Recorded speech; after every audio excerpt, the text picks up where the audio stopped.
सन 1956 में फ्रांस के एक शहर में एक भयानक शैतान जाग जाता है जो एक इंसानी शरीर में अपना कब्जा करके एक एक करके लोगों को बहुत ही बेरहमी से मारने लगता है। लेकिन बहुत से लोगों के मौत होने के बाद आयरीन नाम की एक नन इस शैतान को रोकने के लिए आती है। लेकिन इस शैतान को रोकने के लिए उसे किन किन भयानक मुसीबतों का सामना करना पड़ता है, ये हम देखेंगे आज की इस पूरी कहानी में। कहानी का सेकंड पार्ट शुरू होता है सन 1956 में फ्रांस के टरस्कॉन शहर से, जहां हम एक चर्च देख पाते हैं। और इस चर्च में जैक नाम का एक छोटा सा लड़का चर्च के फादर नोयरेट के लिए एक हेल्पर के रूप में काम कर रहा होता है, जैसे कि फादर के छोटे मोटे काम कर देना, सफाई वगैरह करना और प्रार्थना के लिए वाइन लेकर आना। तो एक रात जब फादर नोयरेट जैक को वाइन लेकर आने के लिए कहते हैं तो वो वाइन ले आकर चर्च के अंदर एक जगह पर रख देता है। पर इसके बाद जब वो जाने वाला होता है तो उसे वहाँ पर कुछ अजीब सा महसूस होने लगता है और तभी अचानक से उस वाइन की बोतल फट जाती है, जिसके बाद जल्दी से जैक भागता हुआ जाकर फादर को कहता है कि वहाँ कोई है। तो फादर जैक के साथ आकर चर्च के अंदर चेक करने लगते हैं तो वो देखते हैं कि जहाँ पर चर्च का होली वाटर रखा हुआ था वो अचानक से उबलने लगी है और उबलकर पूरी तरीके से भाप बनकर उड़ जाता है। और तभी वहाँ हम नन की तरह दिखने वाली एक आत्मा को देख पाते हैं जो सबसे पहले फादर की उंगलियों को तोड़ देती है और फिर उन्हें हवा में उठाकर पूरी शरीर में आग लगाकर उन्हें जलाकर मार डालती है। और जैक अपने सामने ये सब होता हुआ देखकर डर के मारे चिल्लाने लगता है। इसके बाद हम किसी को चर्च से बाहर जाते हुए देख पाते हैं जिसके पीछे नन की एक साया भी थी, यानी कि ये कोई शख्स था जो कि ये सब करने के बाद यहाँ से जा रहा था। इसके बाद सीन शिफ्ट होती है जहाँ हम सिस्टर आयरीन को देखते हैं। सिस्टर आयरीन वही है जिसने इस कहानी के पहले पार्ट में उस शैतान नन से लड़ाई करके उसे हरा दिया था। और अब ये कहानी उस शैतान नन से लड़ने के 4 साल बाद में शिफ्ट हो चुकी है, जहाँ पर आयरीन अब एक नए चर्च पर रहती है। हालांकि यहाँ बाकी सिस्टर्स को आयरीन के उस इंसिडेंट के बारे में नहीं पता था, तो यहाँ पर उसकी जिंदगी नॉर्मल सिस्टर की तरह ही चल रही थी। अब इस चर्च के मदर सुपीरियर सिस्टर आयरीन को बताती है कि डीब्रा नाम की एक नई सिस्टर बनी है जिसको गॉड पर बिल्कुल भी विश्वास नहीं है और अगर ऐसा ही चलता रहा तो वो आगे एक अच्छी नन नहीं बन पाएगी। तो आयरीन डीब्रा के पास जाकर बातें करने लगती है, जहाँ डीब्रा उसे बताती है कि मेरे पिता मुझे और मेरी माँ को बिल्कुल भी पसंद नहीं करते थे, इसलिए उन्होंने सबसे पहले मेरे भाइयों को देश की सेवा करने के लिए आर्मी में भेज दिया और मुझे यहाँ आने का बिल्कुल भी मन नहीं था, लेकिन फिर भी मेरे पिता ने गॉड की सेवा करने के बहाने मुझे यहाँ पर भेज दिया।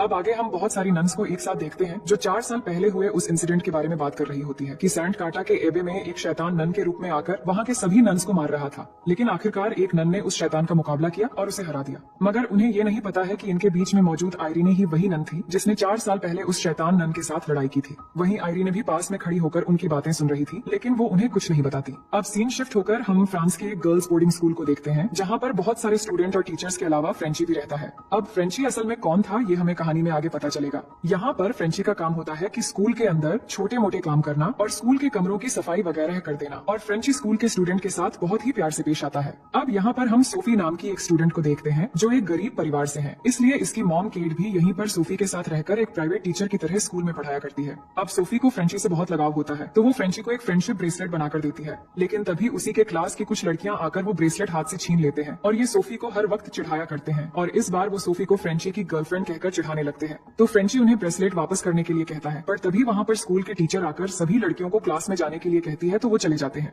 इसके बाद हम एक लड़की को देखते हैं जो कि पोस्टल सर्विस में काम किया करती थी और यहाँ स्टूडेंट के लिए खत और घर से लाए गए सामान को डिलीवर किया करती थी, और आज भी उसके पास एक पार्सल था, तो वो सामान रखने के लिए एक कमरे के अंदर जाकर सब सामान रख देती है। लेकिन सामान रखने के बाद उसे कुछ आवाज सुनाई देने लगती है, तो वो देखने के लिए जब आगे जाती है तभी उसके सामने भयानक रूप में एक शैतान नन आ जाती है, जिसे देखकर वो डर के मारे वहाँ से भागने लगती है। लेकिन वो शैतान नन उसे पकड़कर उसकी गर्दन तोड़कर उसे वहीं पर मार देती है। दूसरी तरफ हम सिस्टर आयरीन को देखते हैं जिसको चर्च के फादर बुलाते हैं और उसे कुछ फोटोज दिखाकर कहते हैं कि 4 साल पहले की तरह इस बार भी कुछ और हादसे हो रहे हैं। अलग अलग जगहों के चर्च में से बहुत सारे पादरियों की बहुत ही भयानक तरीके से डेथ होती जा रही है, और तुमने सेंट काटा में जो बहादुरी का काम किया था उसके लिए हम सब तुम्हारे शुक्रगुजार हैं, और अब हम चाहते हैं कि तुम फिर से एक बार इन हादसों की भी इन्वेस्टिगेशन करो। हमें लगता है कि वो शैतान फिर से जाग गया है और लोगों को एक एक करके मार रही है। लेकिन आयरीन मना कर देती है और कहती है कि पहले भी वो मरते मरते बची थी और फिर से एक बार वो उस शैतान का सामना करना नहीं चाहती। लेकिन फादर कहते हैं कि तुमने पहले भी इस काम को बहुत अच्छे से अंजाम दिया था और गॉड भी शायद यही चाहते थे, और इस बार चर्च कमेटी चाहती है कि तुम वहाँ इन्वेस्टिगेशन के लिए जाओ, क्योंकि तुमने उस शैतान का सामना पहले भी किया है और तुमसे बेहतर ये काम कोई नहीं कर सकता, और हमें उम्मीद है कि इस बार भी गॉड तुम्हारे साथ होंगे। अब फादर के कहने पर आयरीन वहाँ से निकल पड़ती है उन केस की इन्वेस्टिगेशन करने के लिए, लेकिन जब वो ट्रेन में थी तो डीब्रा भी चर्च कमेटी को बिना बताए उसके साथ ट्रेन में आ जाती है।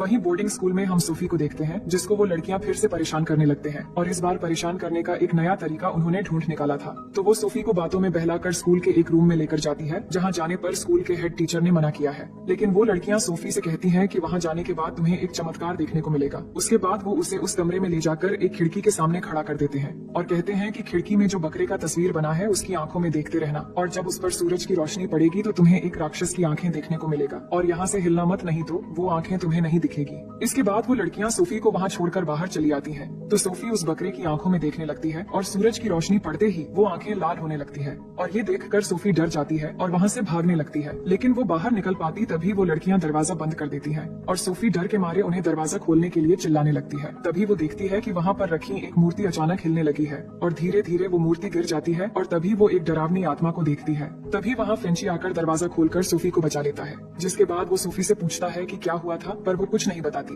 तभी वो देखता है कि सामने वही लड़कियां खड़ी है, जिससे वो समझ जाता है कि उन्होंने ही सोफी को परेशान किया है। तो फ्रेंची के धमकाने पर वो लड़कियां वहाँ से भाग जाती है। इसके बाद सोफी की मॉम आकर उसे लेकर क्लास में चली जाती है। दूसरी तरफ आइरीन और डीब्रा सबसे पहले फ्रांस के टारस्कॉन शहर के उसी चर्च में पहुंचते हैं जहां शुरुआत में हमने फादर नॉयरेट को जलते हुए देखा था। वहां पहुंचने के बाद एक सिस्टर उनकी स्वागत करती है और कहती है कि इस चर्च को बंद कर दिया गया है और यहाँ पर अब कोई नहीं आता। इसके बाद वो सिस्टर उन्हें फादर के कमरे में ले जाती है और कहती है कि फादर के जलते समय जैक नाम का एक बच्चा भी यहाँ पर था जिसने सब कुछ देखा था, लेकिन उसके माँ ने इस बारे में उससे कुछ भी बात करने से मना किया है। आप चाहो तो बाहर कभी उसे खेलते दौरान मिल सकती हो। फिर वो सिस्टर कहती है कि जब फादर के साथ ये हादसा हुआ था तब चर्च में फ्रेंची नाम का एक आदमी भी मौजूद था, लेकिन उसके अगले दिन ही वो यहाँ से चला गया था। लेकिन शायद वो अभी इसी शहर में हो सकता है क्योंकि वो कभी कभी यहाँ आता जाता रहता है। इसके बाद हम देखते हैं कि आइरीन फ्रेंची से मिलती है और उससे बात करने लगती है। अब यहाँ हम आपको बता दें कि फ्रेंची वही था जिसने आइरीन को इस कहानी के पहले पार्ट में उस शैतान से लड़ने में मदद किया था और उस दौरान आइरीन को बचाया भी था।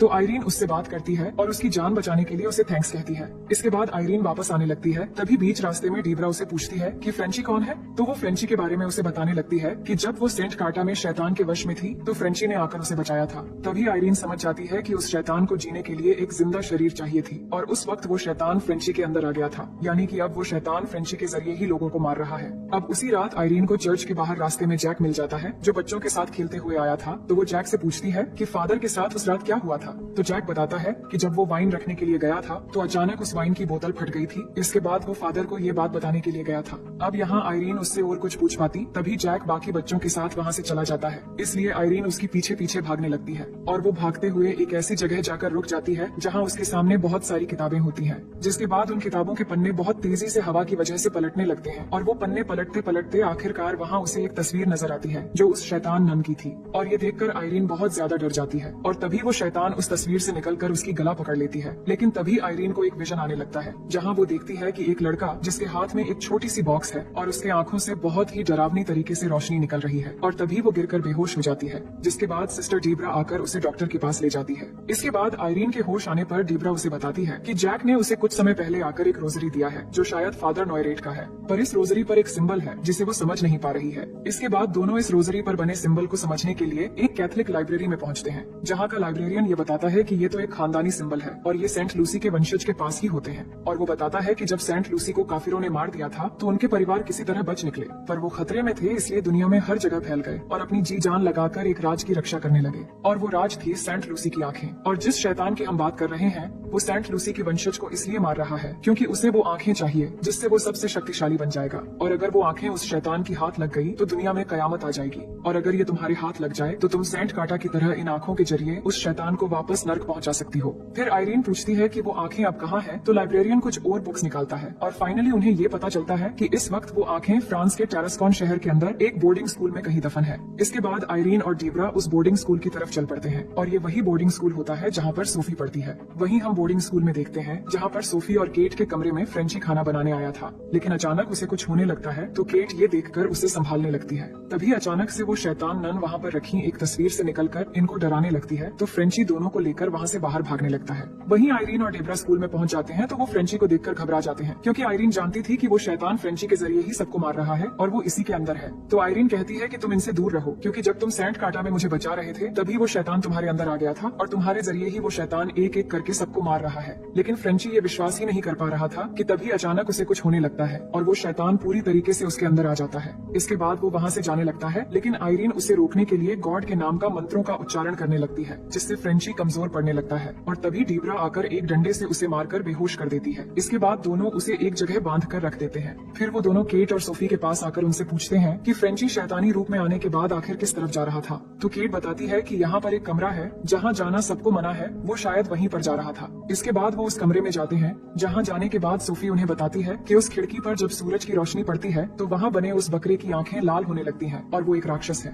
तो आयरीन समझ जाती है कि शायद यही कहीं सेंट लूसी की आंखें हो सकती हैं। तो डीब्रा बाहर से जाकर उस खिड़की के पीछे से टॉर्च जलाने लगती है, जिससे बकरे की आंखों से रोशनी निकलकर एक जगह आकर पड़ती है। इसके बाद केट और आयरीन मिलकर उस जगह को खोदने लगते हैं और फाइनली आयरीन को एक छोटी सी बॉक्स में सेंट लूसी की वो आंखें मिल जाती है। इसके बाद उस बॉक्स को लेकर जब वो बाहर जाने वाले ही थे, तभी फ्रेंची वहाँ आ जाता है और आकर आयरीन को मारने लगता है और उसकी गला पकड़कर ऊपर उठा लेता है और तभी उसके हाथ से बॉक्स नीचे गिर जाती है। तभी मौका पाकर सोफी वो बॉक्स उठाकर वहाँ से भागने लगती है और ऊपर एक जगह जाकर छुप जाती है। लेकिन फ्रेंची आयरीन को छोड़कर सोफी के पीछे पड़ जाता है और वो भी ऊपर आकर उसे ढूंढने लगता है। लेकिन यहाँ पर सोफी के हाथ में उस बॉक्स से अचानक रोशनी निकलने लगती है, जिससे फ्रेंची को सोफी मिल जाती है और वो आकर उसे पकड़ने की कोशिश करने लगता है। तभी सोफी डर के मारे वहाँ से भागने लगती है, लेकिन फ्रेंची उसका पीछा नहीं छोड़ता और उसे रोकने के लिए स्कूल की एक बड़ी सी घंटी गिरा देता है, जिससे सोफी आगे नहीं जा पाती और वहीं पर रुक जाती है। वही आयरीन भी सोफी को ढूंढ रही थी, लेकिन सोफी ऊपर एक जगह पर लटक जाती है और फ्रेंची उसे पकड़ने की कोशिश करता है, लेकिन सोफी किसी तरह फ्रेंची से बच जाती है और फिर आयरीन के पास आकर उसे वो बॉक्स दे देती है।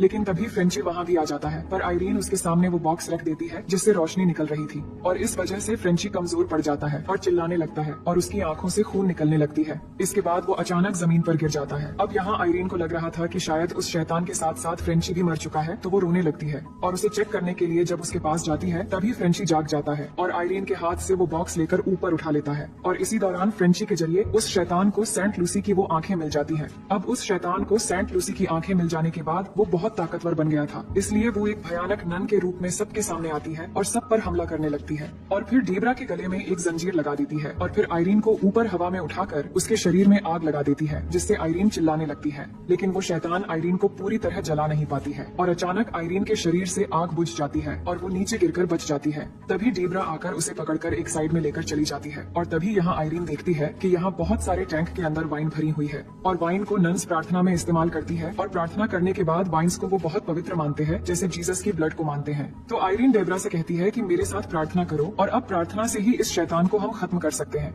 वही फ्रेंची भी उस शैतान की काबू में था और वो आकर सोफी को पकड़कर मारने वाला होता है, लेकिन आयरीन और डेब्रा प्रार्थना करने लगते हैं, जिससे चारों तरफ रखे टैंक से वाइन निकलकर उस शैतान के ऊपर आकर लगने लगती है, जिससे वो शैतान चिल्लाने लगता है और उसके पूरे शरीर पर आग लग जाती है और इस तरह वो उस शैतान को खत्म कर देते हैं और अब फ्रेंची के शरीर से भी वो शैतान चला जाता है और वो पूरी तरह ठीक हो जाता है। इसके बाद हम आखिर में देखते हैं कि अब सब कुछ ठीक हो गया है और सोफी भी आकर फ्रेंची से मिलती है और सब बहुत खुश हो जाते हैं और फ्रेंची सबसे सॉरी कहता है, क्योंकि वो अब तक उस शैतान के वश में आकर ये सब कर रहा था। और इस तरह आयरीन फिर से एक बार सबको उस शैतान से बचा लेती है और इसी के साथ ये कहानी यहीं पर खत्म हो जाती है।